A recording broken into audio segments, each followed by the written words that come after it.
Cuando la humanidad pasa por momentos muy complejos, es cuando los revolucionarios y las revolucionarias debemos poner todas nuestras fuerzas al servicio de las luchas por la liberación y el fin de la explotación. Los sufrimientos de los pueblos nos impulsan a buscar caminos que transiten en la búsqueda de la justicia. No permanecemos impávidos ante la permanente represión que sufren nuestras hermanas y hermanos mapuches, encarcelados por el sistema que se apropia de sus recursos y que militariza la vida, donde las niñas y los niños crecen en medio de las tanquetas y los fusiles del invasor. Debemos ser el puño de solidaridad que golpee sin cesar al opresor. Jamás dejaremos de recordar las proezas de aquellos que, a pesar de las condiciones de la prisión, hicieron hasta lo imposible por volver a la lucha y se fugaron de las cárceles para ocupar su lugar en el combate. Estamos en el programa Encendiendo la Conciencia, un programa del Movimiento Patriótico Manuel Rodríguez, que pretende que nos arriesguemos por mandato de nuestra conciencia y nos volquemos a la lucha popular. Lo que pensamos debe ser una herramienta de lucha que se enfrente al enemigo de los pueblos en una batalla por la verdad y las ideas justas. En momentos difíciles, donde la burguesía es dueña de todos los medios de comunicaciones, queremos aportar nuestro granito de arena contra la hegemonía mediática de los poderosos. Hoy día tenemos un programa especial, se podría decir, conmemorativo, porque recientemente, el día 29 de enero, se está conmemorando 36 años de lo que fue la histórica, espectacular fuga de los presos políticos de la cárcel pública. Es por eso que nosotros también hoy día queremos realizar este acto de reivindicación a las fugas y también contarles que han habido otras fugas en la historia de la prisión política. También queremos señalarlas hoy día. Nos acompaña el compañero Marco Riquelme, compañero de la dirección, militante del Movimiento Patriótico Manuel Rodríguez, que fue un protagonista de lo que fue la fuga de la cárcel pública. Con él vamos a conversar justamente para que nos aporte sus ideas y nos entregue los puntos políticos que nosotros pensamos que deben ser los relevantes en este programa. Vamos a hablar obviamente de la prisión política, de los presos políticos actuales. Pero antes de eso, y a propósito también de la prisión política, queremos adherir, saludar y entregar toda nuestra más fraternal y fuerte solidaridad hacia el pueblo palestino. Hoy día está desarrollándose, el día 31 de enero, está desarrollándose una jornada mundial por la libertad de las presas y los presos políticos palestinos. Ha habido una campaña en el transcurso de estos últimos 15 días donde se nos invitaba a instalar, a llevar el lazo rojo, que es el símbolo de esta campaña. Por eso que nos acompaña este pequeño letrerito apoyando la campaña, pero también esto debe ser una lucha permanente, no solamente debe estar acotada a momentos que tienen que ver con la historia de lucha del pueblo palestino, en los que hemos protagonizado y hemos sido parte nosotros y los luchadores sociales, políticos aquí en Chile. Tenemos que estar permanentemente en la solidaridad, porque lo que está pasando en Palestina, en Gaza, es realmente una brutalidad. Es la vergüenza en este momento de la humanidad. Así que, queremos justamente también dar cuenta de lo que es la prisión política en las cárceles de la ocupación.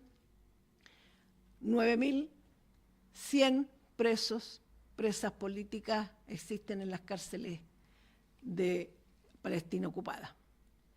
de los cuales 400 son niños, o sea, una aberración tremenda, y 53 mujeres encarceladas. Alrededor de 3.500 están solamente por detención administrativa, no se les ha hecho juicio ni se les ha condenado por ningún tipo de delito, entre comillas. Pero bueno, seguramente ustedes que nos están escuchando, que nos están viendo, saben muy bien de lo que estamos hablando. Bueno, habiendo entregado nuestro respaldo, solidaridad a la causa palestina y especialmente hoy día a los presos y las presas, queremos entonces pasar un poco a conversar sobre fugas. Antes de iniciar la conversación y hacerle algunas preguntas que pensamos que son importantes poder escuchar las respuestas del compañero Marco, primero vamos a contarles algunas fugas. 18 de octubre de 1985, intento de fuga desde la penitenciaría, donde muere Víctor Zúñiga. 7 de agosto de 1987, fuga de Valparaíso, donde se escapa Sergio Bushman, Marcial, Gabriel y Ricardo. 29 de enero de 1990, fuga cárcel pública de Santiago. Fuga de la cárcel de La Serena, 21 de marzo de 1990. Compañero Luis Vega, también dirigente del Movimiento Patriótico Manuel Rodríguez, y la compañera Luisa Fuentes se fugan en una fuga que yo creo que Marco nos va a detallar las características de la fuga, que es muy especial. Fuga de la penitenciaría, 10 de octubre de 1992, donde lamentablemente caen asesinados José Miguel Martínez, Pedro Ortiz, Mauricio Gómez Lira, y es capturado Patricio Ortiz y Pablo Muñoz. Alcanzan la libertad Luis Moreno, Manuel Venegas y Francisco Díaz Trujillos. Y una de las últimas, también espectacular, que se podría decir rescate-fuga, es la que protagonizan el helicóptero, ¿cierto? Seguramente lo recordamos. La cárcel de alta seguridad, 30 de diciembre de 1996, se liberan Pablo Muñoz, Patricio Ortiz, Ricardo Palma Salamanca y nuestro histórico comandante Ramiro, Mauricio Hernández Noraumbuena. Bien, vamos a hacerle algunas preguntas a Marco. Bueno, lo primero que pensamos es, siendo que como parte de la vida de las y de los revolucionarios, de los luchadores, es muy probable que sean encarcelados, que seamos en cualquier momento presos políticos. ¿Qué significa la prisión para los revolucionarios? Bueno, gracias una vez más en el programa que tenemos y del que son difíciles, la lucha contra, no solamente contra la dictadura, sino que contra la burguesía. Sabemos que puede ser la muerte o la prisión. Y por lo tanto es un momento como de cierta pausa, de cierta transición a un lugar donde está la tortura, donde está el encarcelamiento, donde se impide que las personas puedan transitar libremente. Y por lo tanto, dentro de esa situación tan compleja y difícil, los revolucionarios armamos, digamos que armamos condiciones que nos permitan sobrevivir en malas condiciones. Y esperando justamente el momento de podernos liberar para buscar el lugar que nos corresponde, que es seguir la lucha por las causas justas, ¿no? Y señalarles que hay una serie de situaciones que se dan ahí, porque compañeros que tienen que alejarse de su familia, se genera una serie de de situaciones para los que están afuera, no solamente para el compañero que cae detenido, sino que tiene que ver con la solidaridad que se expresa afuera. La prisión es muy difícil de compararla, ¿no? De comparar las distintas prisiones que puedan haber, y por lo tanto los revolucionarios en cada una de esas deben buscar las formas de sobrevivir y generar las condiciones para poder enfrentarlas sin mayores complicaciones. Mira, como lo relatamos recientemente, han habido distintas fugas de los revolucionarios, revolucionarias en la historia. Pero, ¿dónde radica la decisión de buscar la libertad?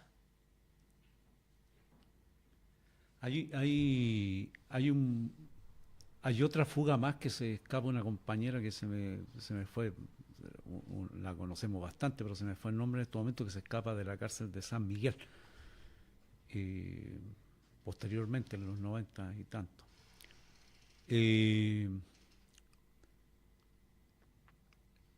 Yo creo que fundamentalmente la idea de fugarse radica en la voluntad política de los revolucionarios y de la gente. Es cierto, los seres humanos no nacimos para estar encarcelados, nacimos para estar en libertad.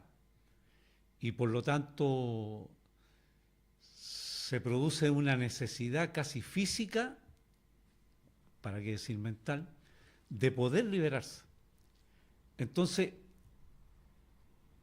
la fuga, el deseo de liberarse radica en la voluntad política, en la disciplina, en la conciencia de poder comprender de que nosotros en prisión y en una cierta situación estática, los problemas de los millones de seres humanos siguen siendo los mismos. Y por lo tanto, sigue siendo lo mismo, para traerlo más a la actualidad, sigue siendo lo mismo que la gente busca lugares donde vivir y hace tomas, que sigue siendo lo mismo que los estudiantes buscan mejores condiciones de estudio, explotación, los sistemas oprobiosos siguen estando. Y por lo tanto, la voluntad política, la disciplina y la conciencia hacen que el conjunto de eso radique en la decisión de fugarse de las cárceles. Y eso se hace con organización, colectivamente, se hace con el esfuerzo que continúa dentro de la prisión, que continúa la organización y continúa la vida política de los revolucionarios. Mira, que sería interesante, creo yo, que nos pudieras contar como particularidades de la fuga donde tú participaste, y no sé, quizá alguna otra fuga que tenga, digamos, un poco sentido a lo que tú nos estás planteando de las ideas políticas. Antes me gustaría leer un saludo que nos mandó. Bien. ¿Sí? Por bueno, los 36 años. Lo que ocurre es que, bueno, mandó saludos Daniel Alfaro, Luis González, Marcelo Oces, sí, Miguel Montesino. Estuvieron acá el día 29, que nos juntamos porque, como bien lo relatamos en la introducción, nunca vamos a dejar de conmemorar, de celebrar, ¿no? Y de reivindicar. Y estuvieron aquí el día 29 algunos compañeros fugados. Y uno de los pocos compañeros que aún no puede regresar al país, porque sería detenido, nos manda que participó en la fuga también, nos manda un saludo. Dice: en este día que se cumplen 36 años de nuestra autoliberación, vaya un gran y combativo saludo desde estas tierras lejanas para todos los que participaron en la construcción del túnel de la liberación, así como para los que, sin conocerlo, tuvieron la valentía y audacia de sumarse a esta acción combativa. Igualmente, para los que de una u otra forma fueron parte de la red de apoyo y solidaridad a nuestras compañeras que estuvieron a nuestro lado, y por supuesto a los que ya no están con nosotros y que partieron tempranamente. La construcción del túnel es el fruto de una firme decisión de continuar la lucha y demostrar que no nos habían doblegado, realizando una de las últimas acciones contra la dictadura. Hoy la fuga es parte de la memoria histórica y su conmemoración debe valorarse como ejemplo de convicción, de combatividad, de audacia y creatividad. Vivan los 36 años de la autoliberación, la lucha continúa. Francisco Peña Rivero, Francia, 29 de enero del 2026. Perfecto. Ya, ahora, Bueno, sí, retomando la pregunta que te hacíamos sobre las características que nos puedas contar de la cárcel donde tú conociste obviamente todas las particularidades y si quieres contarnos algunas características de otras fugas. sí, el caso de la cárcel, de la fuga a la cárcel pública, tiene un componente bastante colectivo, pero conspirativo, secreto, donde la gente que participó tenía la confiabilidad necesaria para poder emprender esto, porque era muy complejo hacer un túnel que sabíamos que se podía demorar un año y más, y que no se filtrara. Por lo tanto, encabezados por Miguel, se fueron buscando distintos compañeros que cumplían diferentes misiones y que fueron importantes para poder llevar adelante ese logro. No puedo así... Antes me gustaría señalar de que en común acuerdo, el acuerdo colectivo del pensamiento que irradia desde la fuga propiamente tal, la fuga hemos tomado la decisión que es así, que es de todo. Y por lo tanto pertenece a las 49 personas que se fugaron. Pero es más, es de todos y todas. De las y los que participaron activamente prestando la casa, que nos fueron a buscar, los que nos pusieron la mano, le pertenece a todos.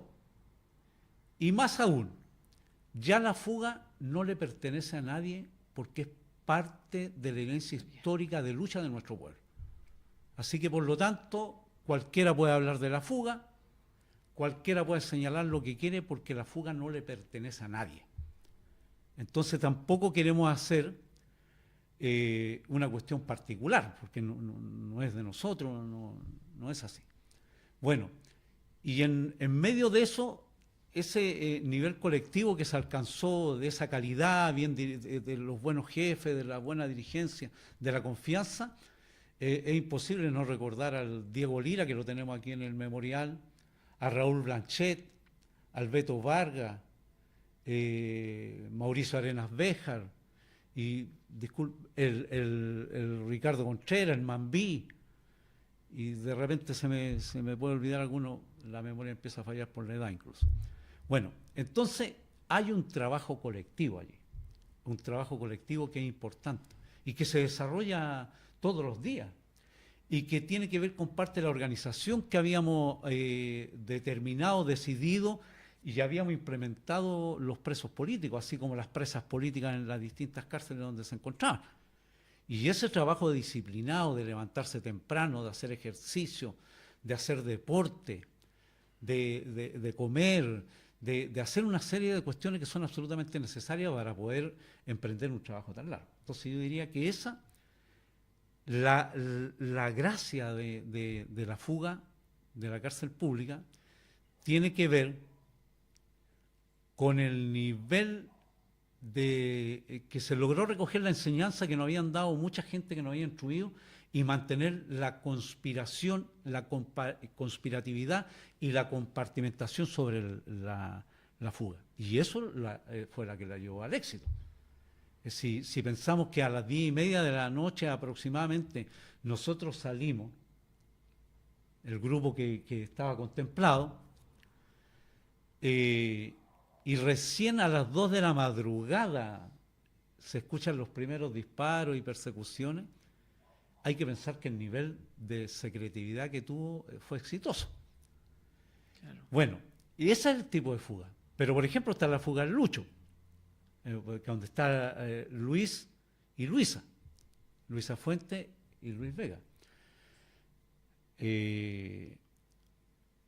Donde, de acuerdo a lo que hemos podido conversar muchas veces, hay un hermano, militante, amigo, es muy colectiva la fuga de la cárcel de La Serena. Participa una cantidad enorme de gente.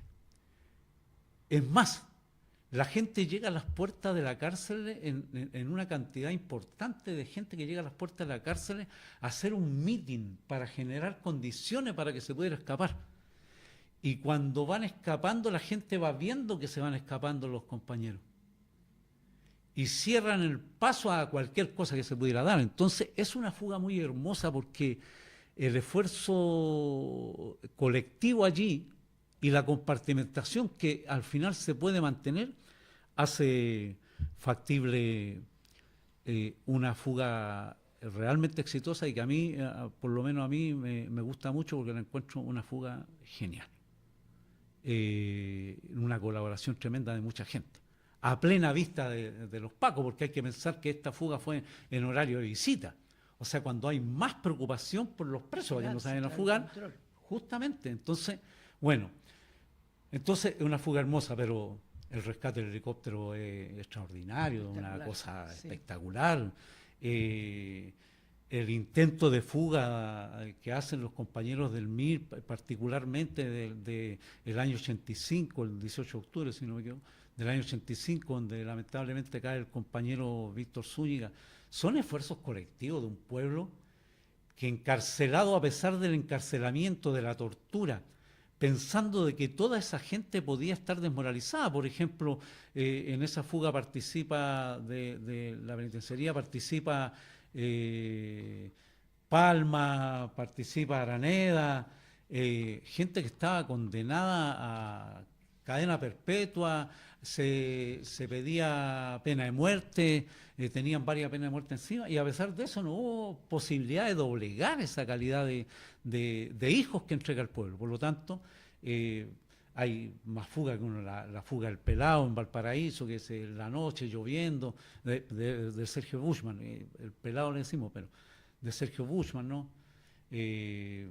Su pasión, su tosudez, lo llevó a protagonizar junto a Ricardo, a Gabriel y a Marcial una fuga. Entonces, las fugas en general tienen que ver con la decisión y la voluntad política, la disciplina, el deseo de hacerlo, de volverse a incorporar a la lucha, y así ha sido casi en todos los casos. Claro, o sea, debemos entenderlo como una obligación de hacer todo lo posible por liberar, para volver a la lucha, a pesar de que siempre hemos escuchado que habían organización al interior de las cárceles y había trabajo político, ¿no? Porque eso también se desconoce. Bueno, queremos, antes de seguir conversando con Marco, queremos un poco hablar de la presión política de hoy, de algunos presos políticos. Por ejemplo, recientemente tuvimos la noticia, ¿no?, a propósito, preso político Mauricio Hernández Norambuena, comandante Ramiro, que fue detenido, condenado a 30 años, y el 2019 fue extraditado a Chile. Ha obligado a cumplir una condena de 26 años. Bueno, recientemente la Corte Interamericana de Derechos Humanos ha condenado al Estado de Brasil por el régimen carcelario que aplicó contra Mauricio, que violó todos sus derechos humanos, con largos encierros, privados de un montón de cosas mínimas, digamos, que el ser humano necesita, y que más allá de ser un preso común, un preso político, se le tienen que respetar todos sus derechos humanos, su dignidad como persona. Y bueno, este fallo habla de un pago de una indemnización que debe pagar el Estado de Brasil, y también las costas, ¿no? Las costas y todos los gastos que se produjeron en los juicios en Brasil. Bueno, a juicio de la familia, que ha sacado recientemente una declaración, piden que, a propósito y en cierto modo reparación de todos estos flagelos que sufrió Mauricio en Brasil, que aquí también lo ha sufrido, porque tampoco podemos pensar que la cárcel de seguridad también es violatoria de los derechos humanos. Pero la familia pide el indulto presidencial, como una forma de reparar todo el daño causado. Bueno, esa es la situación de compañero Mauricio Hernández. Están los presos políticos anarquistas, que nosotros siempre destacamos por las altas condenas que cumplen. Mónica Caballeros, que está condenada a 12 años de cárcel. Francisco Solar, que es una locura, condena de 86 años de prisión. Están los presos políticos de la revuelta, porque aún existen y hay presos políticos de la revuelta que están encarcelados con largas condenas. El caso, por ejemplo, de Daniel Busto, que fue acusado de supuestamente participar en el incendio a la estación del metro San Pablo, que ha sido condenado a 10 años. Todos los presos políticos de la revuelta son jóvenes. Benjamín Espinosa, que está condenado a 6 años. El caso de Gerardo Leal, condenado hace el 2024, el año pasado, anteaño pasado, condenado a 10 años, también acusado supuestamente por la participación de la Iglesia de los Pacos. Bueno, y está el caso de Nicolás Piña y de David Jara, que de alguna forma lo quiero mencionar junto, porque hay ahí un ensañamiento contra estos dos jóvenes. David Jara había recién cumplido 18 años cuando fue detenido. David participa en una protesta el Día de los Pacos, obviamente después de una brutal represión que había estado sufriendo la población, la Bonilla de Antofagasta. David es detenido, acusado de lanzamiento de bomba molotov y de supuestamente intento de asesinato contra los carabineros, ¿cierto? Esa es la figura legal. Homicidio frustrado, perdón, esa es la figura legal. Ahora, es de toda aberración esa acusación que le hicieron, porque claramente aquí se confabuló el Estado, el gobierno regional, obviamente, la Fiscalía y todos estos persecutores contra un joven poblador, cuando el Estado jamás estuvo presente, cuando David era parte de una familia vulnerable, donde sufre los rigores de la desigualdad, la segregación. El Estado jamás se involucró a ayudar a David, como a cientos y miles de jóvenes que hoy día, y niñas y niños que sufren ese abandono del Estado. Sin embargo, tuvo toda la disposición y la fuerza del Estado para condenarlo a 12 años de prisión. Hoy día David está cumpliendo esa condena en la cárcel de Antofagasta. Le mandamos nuestros cariños, bueno, a él y a todos los presos políticos. El caso de Nicolás Piña también es una condena, lo condenaron a 10 años, lamentablemente fue capturado hace poco y está cumpliendo esta condena de 10 años. Es un montaje, un cuento armado contra un joven profesional que participa en las protestas como todos nosotros y nosotras en Plaza Dignidad, y es detenido y acusado de lanzamiento de bomba molotov y de también homicidio frustrado contra carabineros. No hay pruebas no hay pruebas contra Nicolás Piña, no hubieron pruebas certeras, salvo de estar participando en la protesta. Sin embargo, fue condenado a 10 años de prisión.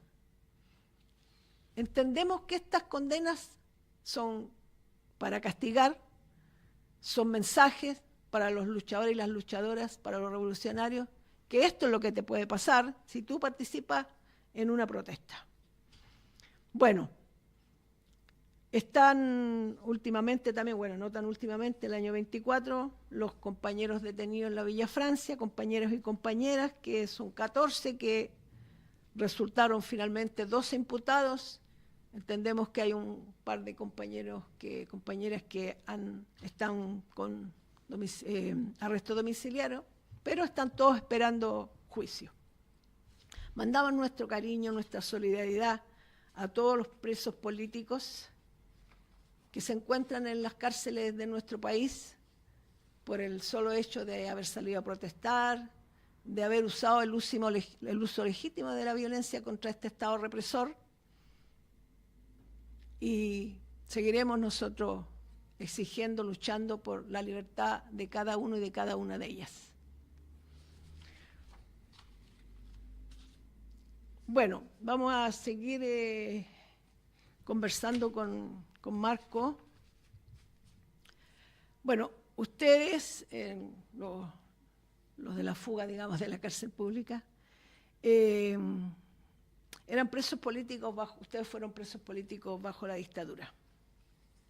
Pero a mí nos gustaría escuchar sobre tu opinión en relación a los presos políticos actuales. Bueno, nosotros tenemos una opinión que está relacionada primero a partir del Estado. El Estado es un instrumento de los ricos, los poderosos, el gran capital, la burguesía, que está, su misión es poder generar las condiciones de explotación, saqueo y por lo tanto desigualdad total dentro del país. Las prisiones son distintas, el poder judicial, un poder judicial al servicio de esta gente, los fiscales son racistas,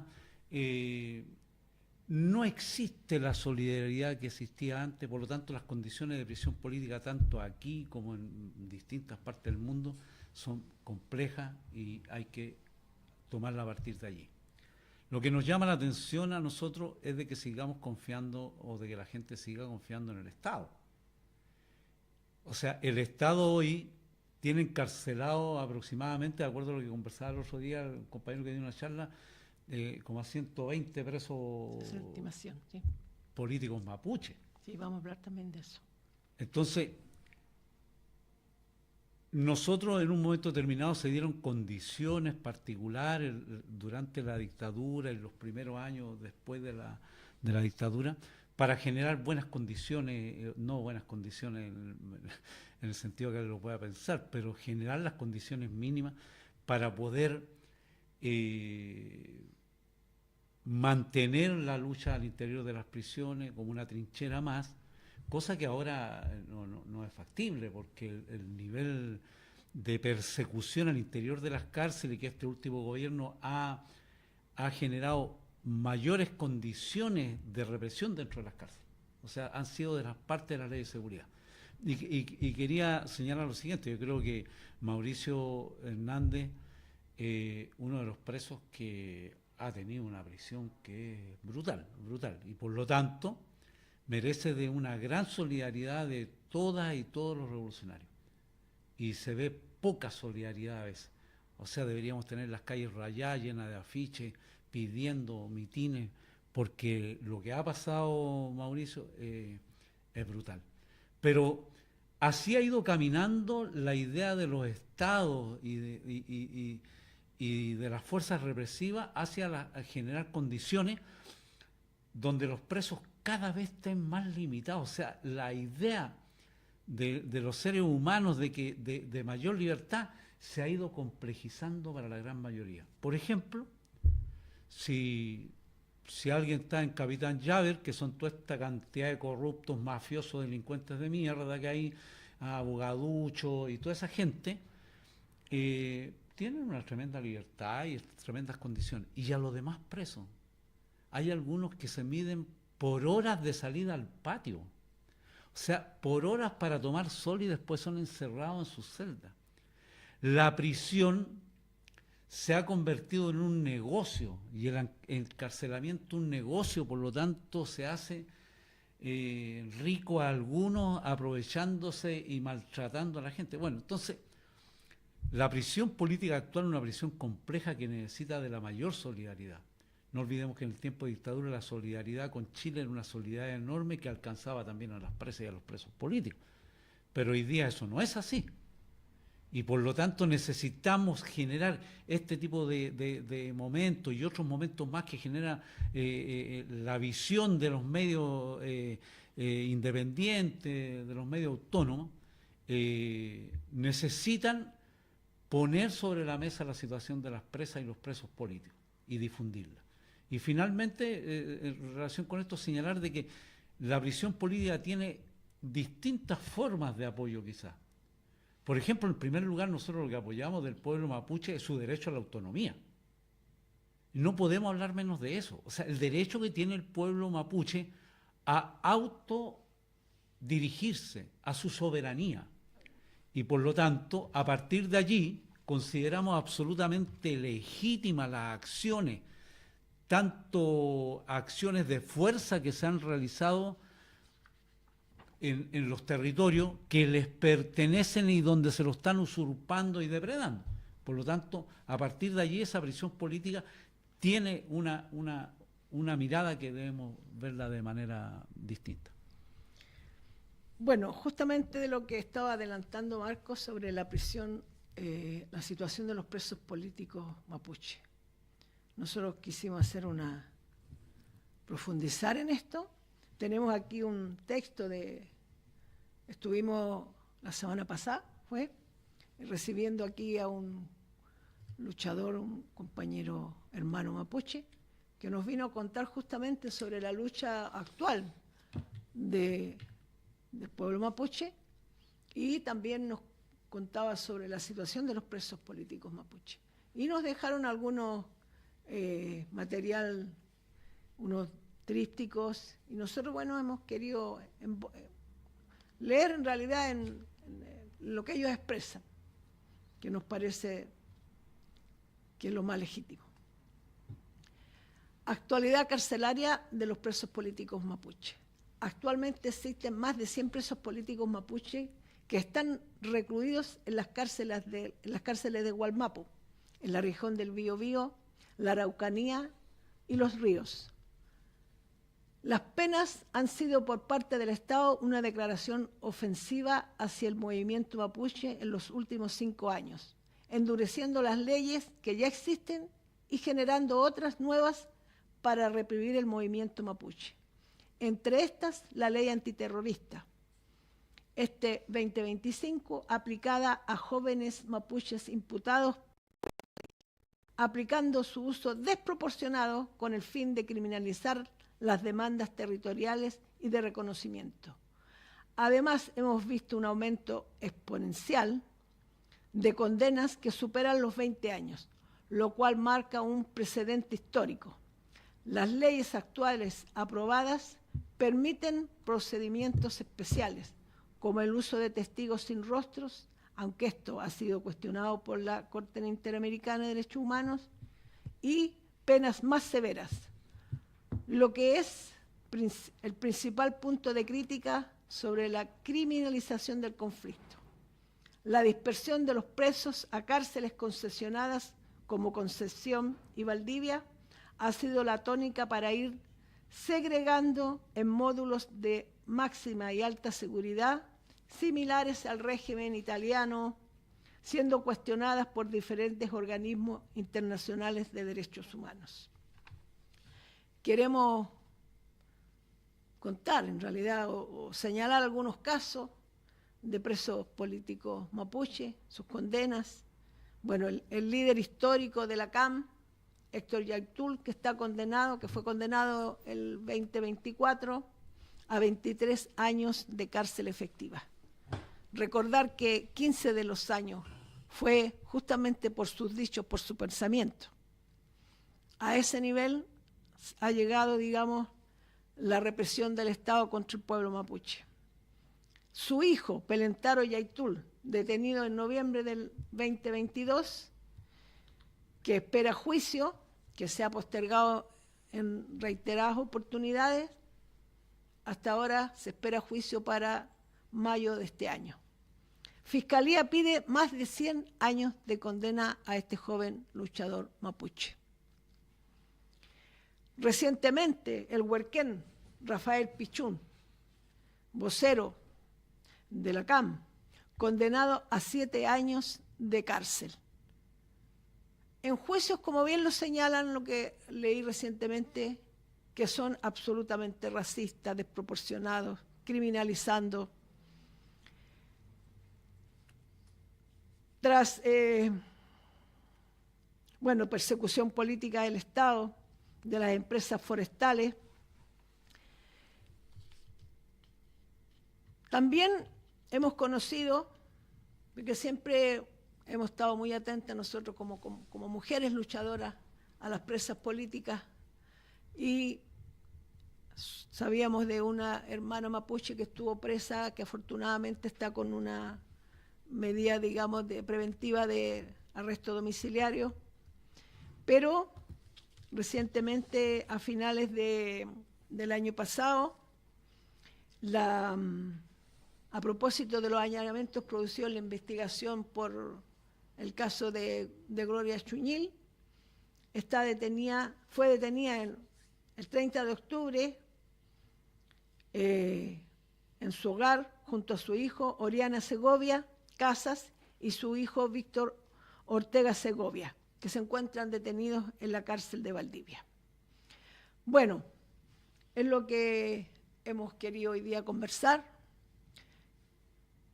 Nos parece relevante, importante mantener la solidaridad con los presos políticos, hablar sobre la historia, sobre nuestras luchas, sobre nuestras victorias también, y manifestar que estén pendientes a nuestro próximo programa. No sé si, Marco, quieres agregar algo para que te despidas. Sí, pero muy breve. Yo creo que este programa lo vamos a seguir haciendo.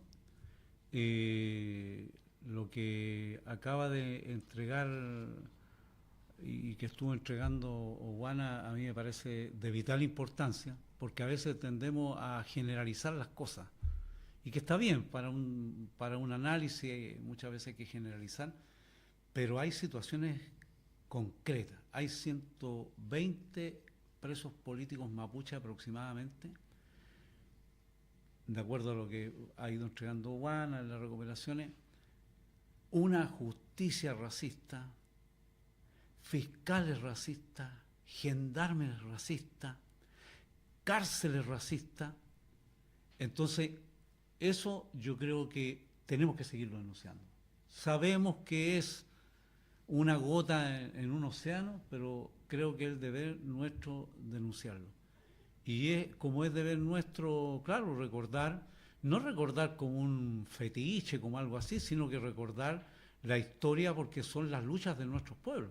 Y por lo tanto tenemos que ser... Y el comienzo yo creo que es fundamental. Yo creo que nadie puede dejar de solidarizar con el pueblo mapuche. Así que vamos a seguir. Bueno, nos despedimos hasta el próximo programa.